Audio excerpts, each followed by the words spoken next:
Hi, I'm Joanna Caldwell at Otter Creek Yoga in Middlebury, Vermont, and thank you for watching this video.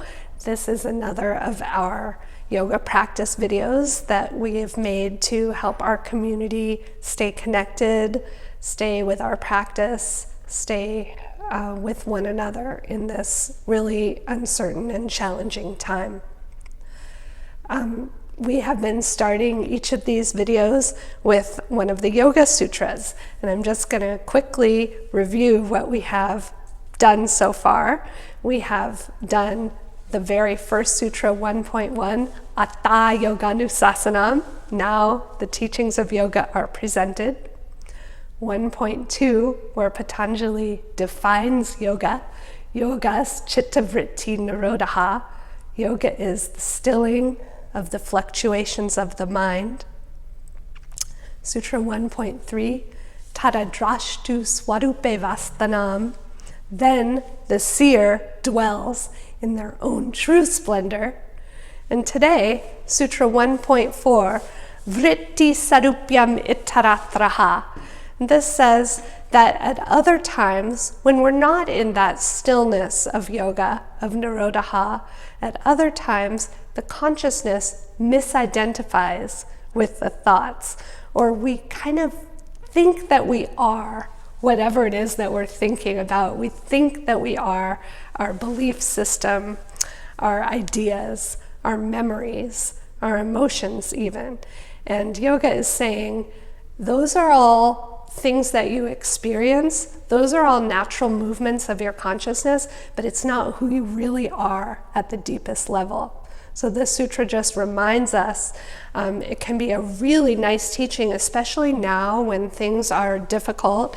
If you find your mind kind of spinning a little bit out of control, worrying about things that are completely out of your control, you can observe that, oh, hello, those are some disturbances of my consciousness. I see you, mind. I understand that this happens to the mind, and maybe this would be a good time to practice.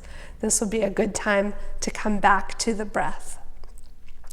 So we're going to chant this sutra as we usually do. I invite you to bring your hands together, and we're going to make the sound of Om, all of us together.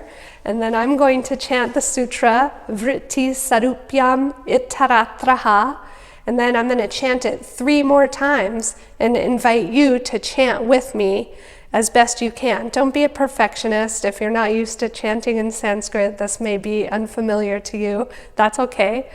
Just enjoy the process of learning something new. Enjoy chanting. And I apologize for my scratchy throat. I feel good. I just have kind of lost my voice. So I'll do my best.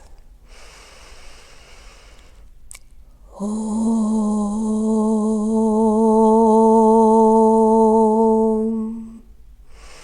Vritti sarupyam ittaratraha. Vritti sarupyam ittaratraha. Vritti sarupyam ittaratraha. Harihi Om. With an exhalation, please bow your head down. And then release the hands down. And then with an inhale, gently lift the head and softly open the eyes. Good. And then after we do the gift of the Yoga Sutra, what I've been doing in these videos is offering something called the awesome gift. It's a physical and tangible gift, which I will send to one lucky person in the mail. So the way that you enter the drawing to receive this gift is you just make a comment here in YouTube in the comments. Make a comment about our video.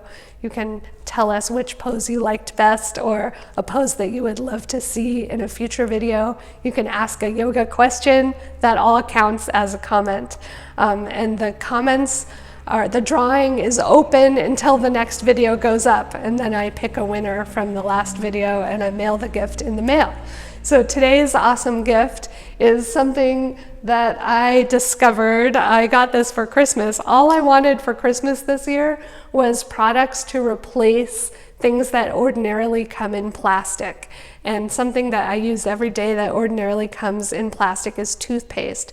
So my husband got me these really cool toothpaste tablets, and I have an extra jar that I don't need because these last a really long time. In fact, you can bite one in half and just use half of one to brush your teeth, and you just kind of put it between your teeth, get your toothbrush wet, and it makes a really foamy, good lather, and I love that it comes in this glass jar. So I'm very excited to share this with one lucky person. Make a comment on the video, and I also really want to thank everyone for liking, commenting, and subscribing to our YouTube channel. And shout out to all the people not in Vermont who have told me they're enjoying the videos. It's such a thrill to hear from people in other states and even in other countries. So thank you for being part of our yoga community, and thank you for practicing with us.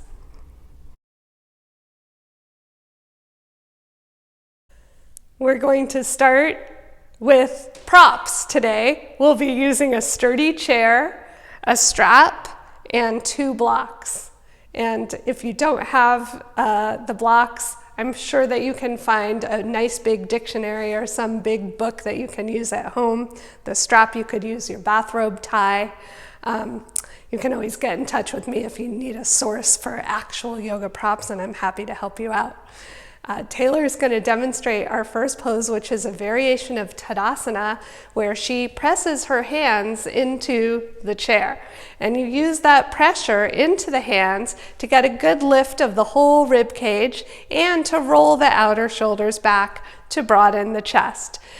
People who are very tall, if you need to step your feet wider apart to be able to get a good contact with the chair, you can do that. People who are very small, you might just be touching the chair with your fingertips. Whatever works for you to press into the chair, gently release the tailbone down and lift up through the crown of the head. So we're always looking to find maximum length from the skull to the tailbone.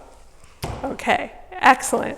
Another thing that I want to say about this practice that we'll be doing right now is that if you want a longer practice, you can stitch this one together with the one that we posted previously. So that one we did some warrior poses, and we're going to, in this video, be doing some backward extension poses, and those pair really nicely together. So now we're going to move the chair up here to the front of the mat, and Tayler is going to lie down on her belly facing the chair. Take your time. Okay, so we're going to be working some variations of Cobra pose or Bhujangasana.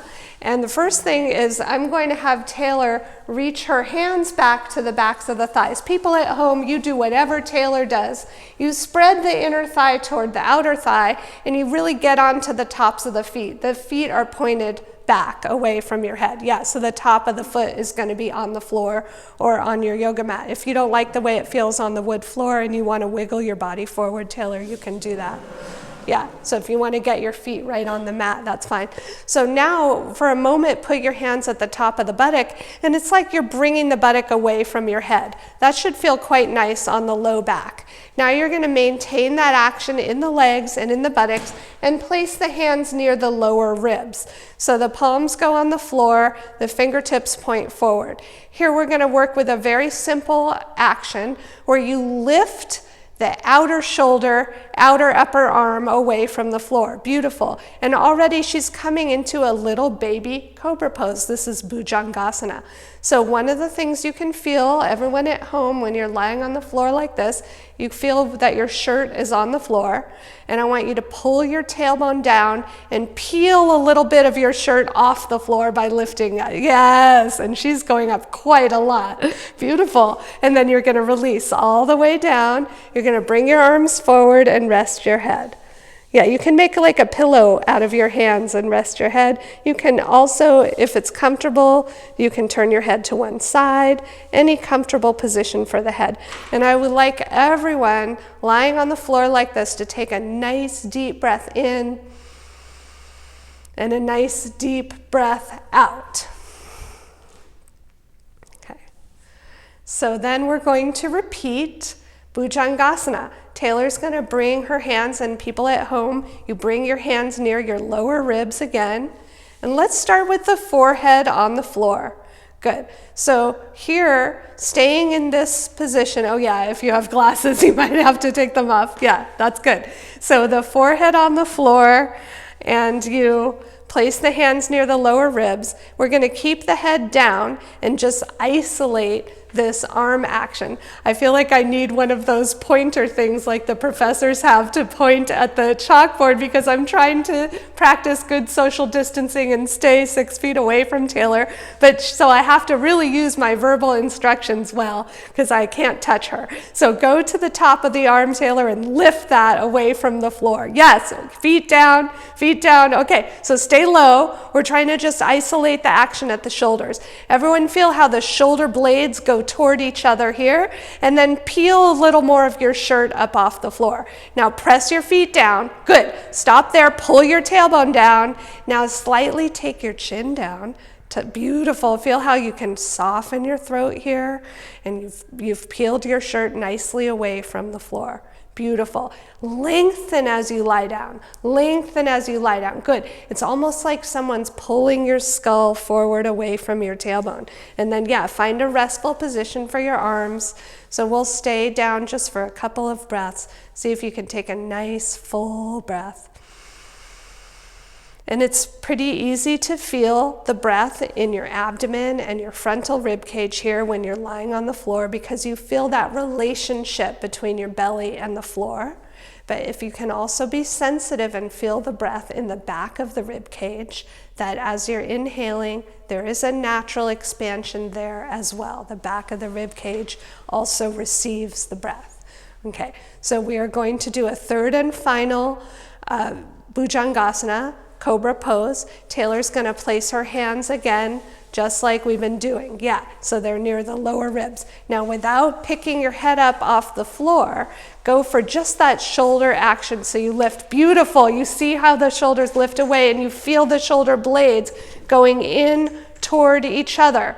And if people at home, if you want to look for a moment at, you can see all these wrinkles in the shirt in the upper back. That's where the shoulder blades are going in toward each other beautifully. Now she's going to maintain that action in her arms. She's going to really press her feet down, pull the tailbone down, and start to slowly peel your shirt up off the floor. Yeah, so you come up bit by bit, just like that cobra or that snake being charmed up out of the basket. Cobra pose. She's going to peel up even more, come bit by bit. Beautiful. And look how high she got. Now, chin down, throat soft. Take the back of your skull slightly back and lift yourself higher. Yes. Beautiful. Lengthen as you lower. Lengthen as you lower down, tailbone down, skull forward. Beautiful. Rest. Find a comfortable resting position for your arms. And again, you feel the breath. You feel the breath in the whole rib cage. The front, the sides, and the back.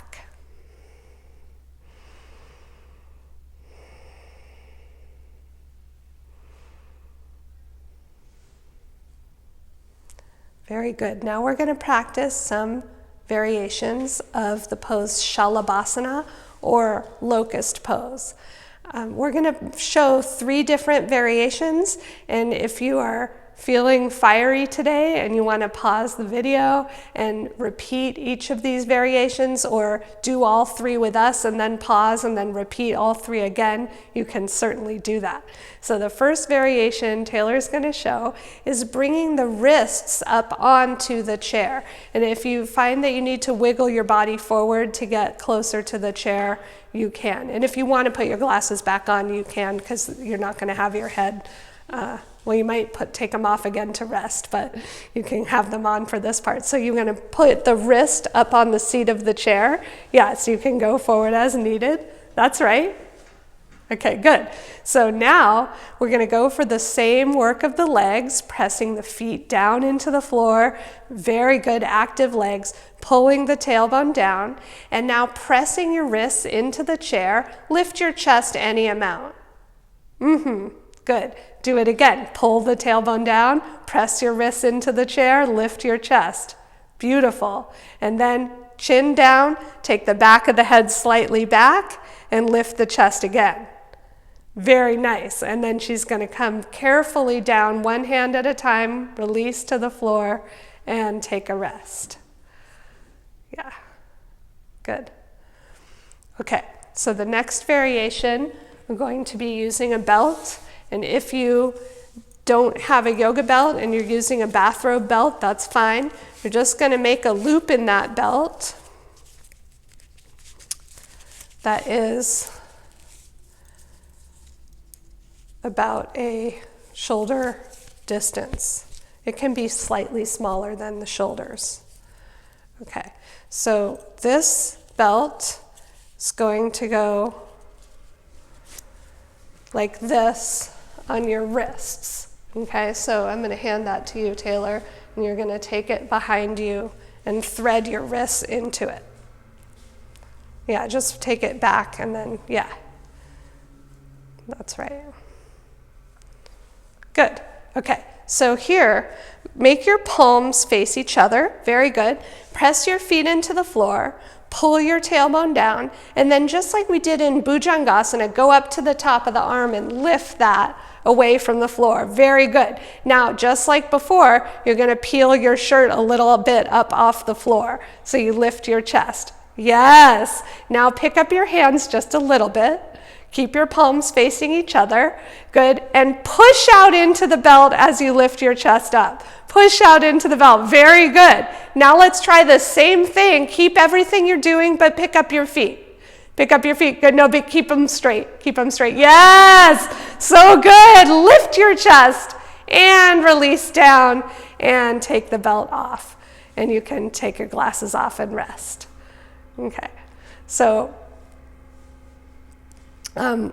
one of my friends shared with me that this experience that we're all having right now, and the reason we're making these videos that we can't have group classes right now, and everything's canceled, right? School is canceled, events are canceled, and my friend shared that this is like pushing a giant pause button on society. And you know, some of us are very go, go, go, go all the time, and some of us really practice yoga that way. Go, go, go, do more, do more, do more. The reason I'm having you rest for such a long time in between these poses is so that you can experience that pause. And I want you to feel the fullness of your breath and the importance of stopping, the importance of pausing. The breath, the fullness of the breath and the awareness of the breath is absolutely as important as coming into a really beautiful posture. Yes, we love doing that beautiful posture and there's nothing wrong with it, but it's also really important to rest and breathe. So we're going to show another variation now of Shalabhasana. And Tayler, if you want to put your glasses back on so that you can see, I'm going to show the interlocking of the fingers. Okay, and then I'm going to push my knuckles back toward my heels. And you're going to do that lying down. So she's going to reach back with her hands and interlock her fingers. And we're going to do it first with the feet down, and then just like before, you are going to pick up your feet in a moment. So step one, find that movement at the top of the arm. Feel those blades go in. Beautiful. Step two, push your knuckles toward your heels. Reach back with your hands to lift your chest. Peel your shirt up off the floor. That's good. Step three, pick up your feet. Good. Reach back, reach your hands back. Good. And then release. Gently come down. Rest your arms, rest your head. Okay. When we repeat that one, we'll change the interlock. So I'm just going to demonstrate that. If I just quickly interlock, this is my habitual way to interlock. Now we're going to reverse it so the other index finger's on top. This way feels a little funny. So if it feels a little funny, you know you're doing it right. Okay, let's go. Second interlace. Does it feel funny? Okay, good. So she finds the turn at the top of the arm. She's got her second interlace. She reaches her knuckles back toward her heels. Everybody at home, peel your shirt up off the floor, pick up your hands a little bit, reach your hands toward your feet. Beautiful, keep what you have. With straight legs, pick up your legs. Pick up your thighs, good. And then back of the head back, pick up your hands a little bit. Okay, Tayler, get ready. This is the last part, okay? Separate your fingers very carefully to point your fingers back. Separate your fingers, face your palms together, point your fingers back. Beautiful. Release down and have a rest. Observe the breath. So when you're lying down, and we often do these, sometimes we call these the baby back bends. They're the first back bends that we teach in Iyengar yoga. And there's a lot of pressure on the diaphragm. And that you really feel that when you're up in the pose. Then when you come down from the pose, that pressure is released.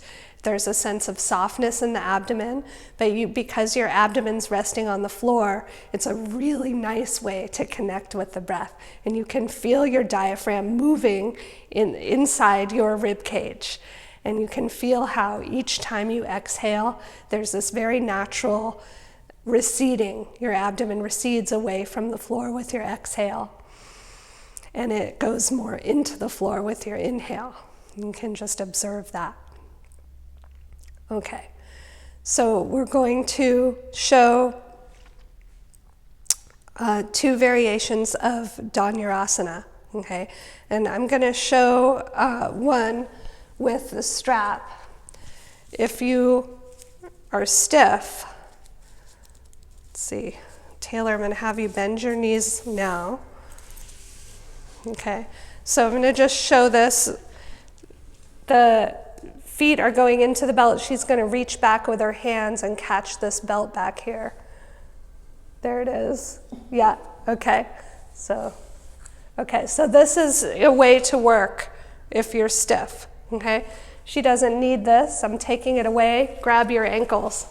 Okay, now, as best you can, pull your tailbone down, and you feel your shirt on the floor, yeah? And you're going to, in this pose, you're going to lift your chest just a little bit. Very good. You feel those lower ribs on the floor. They stay on the floor, but you pick up your knees. Pick up, good. Lift your feet up.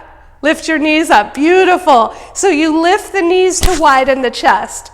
And you keep breathing, but there's a lot of pressure on the diaphragm, so the breath might be shallow. That's fine. Very good. Now you release, and you let go, and you rest your head, and you rest your arms, and we come back to that peaceful breath. Okay, so we're basically showing 3 or 4 of each of these poses. We did Bhujangasana 3 times. I think we did Shalabhasana 4 times. We're going to do this one, Dhanurasana, 3 times. So she has 2 more to do. But at home, if you're feeling like you have a lot of energy and you want to do more, you could do each one 9 times. That would be fine. Okay, let's do it again. Bend your knees and catch your ankles. Good. Okay, now go to the top of the arm.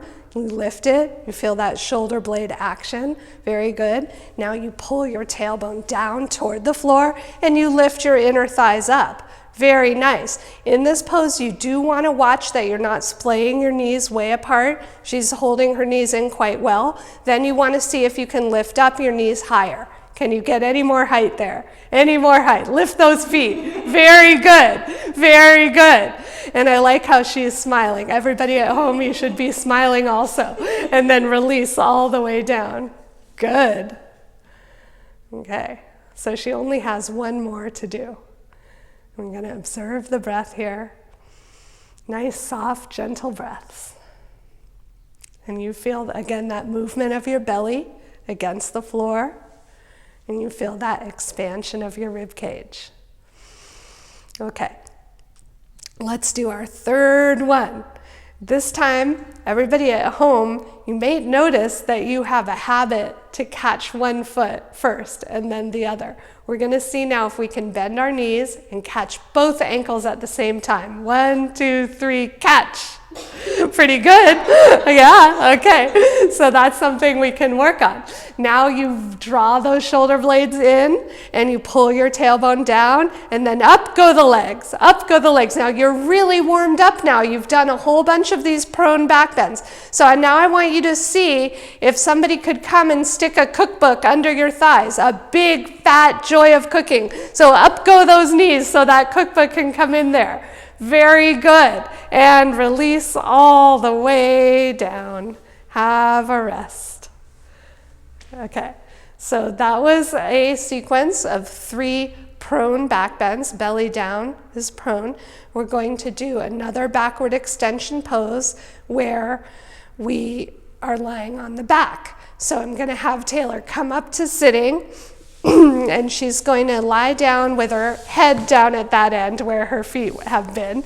And she's going to just have her knees bent and just take a little rest here. How does your back feel after all that? Is it okay? Yeah. Is it a little tired? It's normal if your back muscles feel tired after doing that. So this one is Chatushpadasana, or 4-footed pose. So the feet are, they can be about a hip width apart. Your feet should be parallel. We don't want to let the toes turn out here. And we're going to do this first one, catching a hold of the sides of the mat. And you can pull the mat like you're trying to make it wider and roll the outer shoulders down into the floor so you get that lovely broadening of the chest. Now you press your feet down and you're going to lift the hips up. That's right. So when you do this pose, usually what happens is you get to a certain point and you feel like, oh, I'm kind of stuck. I can't go any higher. Then you rock to one shoulder and you tuck the other shoulder under. And then you do the same thing. Good. And now you see if you can find more height. Very good. It's a really good practice to pretend you have one of these yoga blocks in between your knees. And so you're going to hug the outer knees in toward the midline. And then one more time, lift the hips. Beautiful. Lower down gently, and rest your back on the floor. And we'll just observe the breath here. Okay. We're going to show another variation where we take a strap across the ankles. Okay, and we're just going to use the long tail part of the strap, that right across the ankles. She holds on with her hands. And then just like in the first one, roll the outer shoulders down to broaden the chest. Good. Press the heels firmly into the floor and lift the pelvis up. Very good. And then just like before, can you rock to one shoulder and tuck the other shoulder under? Do that on both sides and then see if you can find more height of the pelvis. So generally this is the heaviest part of the body, right? So we're really lifting that pelvis up, up, up. Then see, can we soften the abdomen? Can we soften the throat? Can we soften the jaw? And can we find any more height of those back ribs? Lift the chest. Beautiful. And then lower all the way down. Okay, so we're going to do a third and final variation. Again, if you want to pause after this one and repeat these variations, you could do it 9 instead of 3. I'm going to see if Tayler can catch now her ankles. So you try putting the strap aside. This is a more advanced variation, but she's so warmed up and flexible, she can catch. Yeah, and you see how the thumb is with the fingers. That's what we want. Thumb with the fingers. Now roll those outer shoulders down. Beautiful. And then feel where the back of your skull is on the mat. You want to have your skull centered. And let's go. Up go those hips. Really nice. Good. Now press the heels down, move the tailbone into the body, and lift the back ribs up. See if you can get that extra height by rolling your shoulders under you. Good. Last part. A little bit without hardening the throat. Move the back of your head into the mat, like you're pushing it lightly into the mat, and lift up even more. Really nice, Tayler. And then come all the way down, and stretch your legs out and just have a little rest right here. Good. This is a little pre-Shavasana. Okay, so we're going to do a lying down twist, which should feel quite nice after all of that. And what I'm going to do is bring this bolster over to Tayler's left side. If you don't have one of these, you can use a cushion off your couch or blocks, a block. You can find something. Tayler's going to bend her right knee in toward her chest, and she's going to just pull it in for a few breaths like that. And then she's going to take her knee and her foot onto the bolster. So if you can pull it up a little higher this way toward your head, and then just support your knee and your foot on that. Yeah, you can let go with your arm. Yeah. So now use your left hand to kind of help your knee just stay there. And you're going to take your right arm up toward the ceiling up here. Yeah, good. So here you're reaching up, and then you plug your arm bone into the socket, and then you slowly open your arm toward me this way. Beautiful. Take it just a little lower. Really nice. So this should feel pretty peaceful, yeah? Like it's almost like you're doing Shavasana in a twist, yeah? So this is a mild twist. If it does not feel mild to you, build up the height under your knee. This should feel comfortable, it should feel relaxing. And here we're gonna just take some soft breaths. And one of the things that is lovely to notice when you're in a twist like this is that you may feel like your inhale is slightly restricted by the twist. And it is, because your diaphragm muscle is getting a little squeezed. But when you exhale, just like when you wring out a washcloth and it kind of squeezes, you can squeeze all the water out really well. Your exhale can be very thorough. And that thorough exhalation is really calming to the nervous system. Yeah, so that thorough exhalation helps bring us into that state of Nirodha. So in Sutra 1.3, or Sutra 1.2 we talked about, that's the definition of yoga. Yoga is chitta vritti Nirodha. Yoga is the stilling of the disturbances of the mind. Sutra 1.3, tadadrashtu swarupe vastanam, then when we still the mind, we rest or dwell in our true splendor. And then Sutra 1.4, vritti sarupyam itaratraha, when we're not in that state of stillness, when we're not in that state of yoga, our consciousness is with those vrittis, so those movements of the mind. And this is our ordinary consciousness. We're thinking about the things we have to do, the places we have to go, the tasks we need to accomplish. And so these sutras are comparing.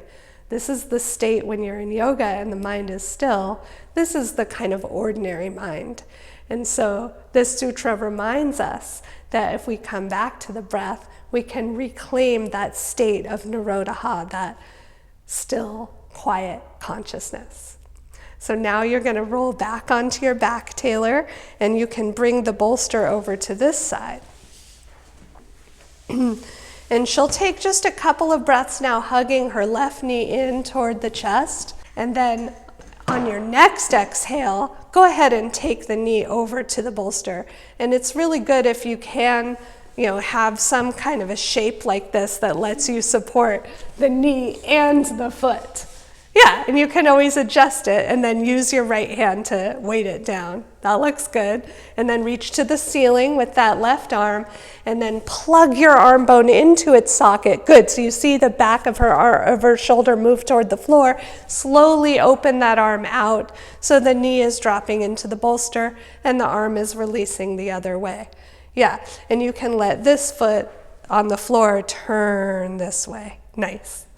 Good. So then here you take some gentle breaths And again, you may observe, everyone who's in this passive twist, you may observe that your inhale feels slightly restricted, but that each time you're exhaling, it's that thorough exhale. You're really letting the breath all the way out, absolutely all the way out before you draw in a new breath. And when you concentrate on the breath that way, you can find that state of Nirodha, that state of stillness. That is how Patanjali defines yoga. And it's a wonderful practice. You know, if you notice that your mind is not in a still state, if you notice that your mind is hopping around like the monkey from branch to branch, then you observe that. And there isn't a judgment about it, really. It's just, this is how the mind is. It's the nature of the mind to generate thoughts, to generate plans, to generate ideas. And that is all fine and good. That is how human minds work, human discoveries work, and human creativity works. But it's also really good to give the mind a rest. And that's why we practice. Because when we give our mind a rest from those vrittis, and we come into this kind of primordial state of quiet and peace, then we often find that when we return to ordinary mind, vritti sarupyam itaratraha, that our ordinary mind is informed by our practice of quiet and stillness, that our ordinary mind is a little more clear. And that's a reason to practice.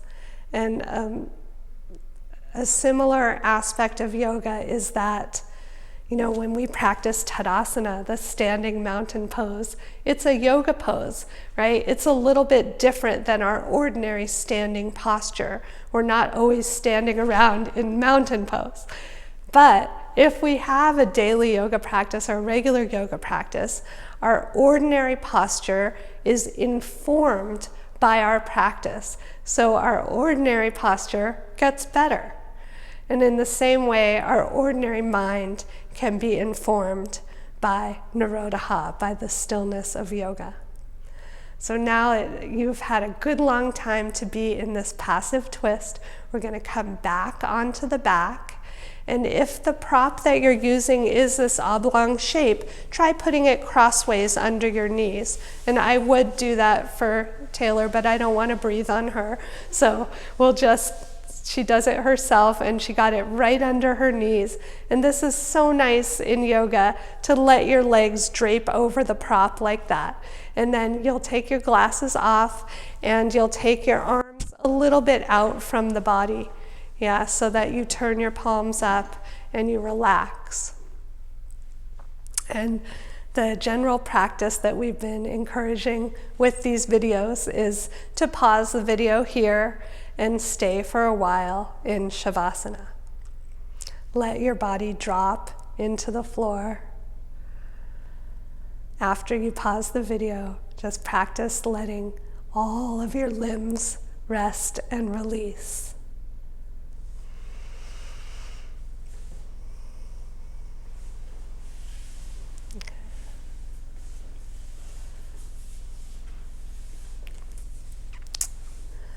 So now we're going to practice coming out by bringing the feet up onto the bolster.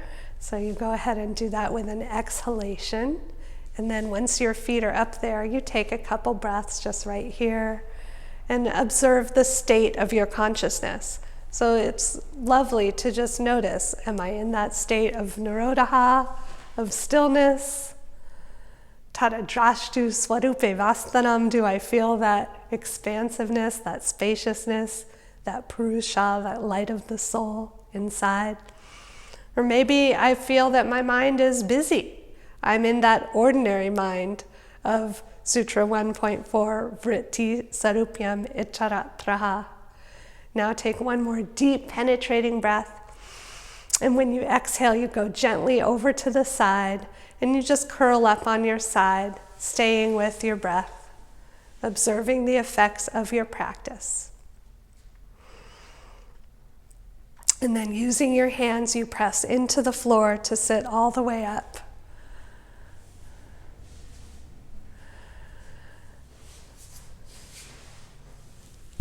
Namaste. Namaste. Thank you for practicing with us. Take good care. Be well. Take care of one another. We'll see you soon.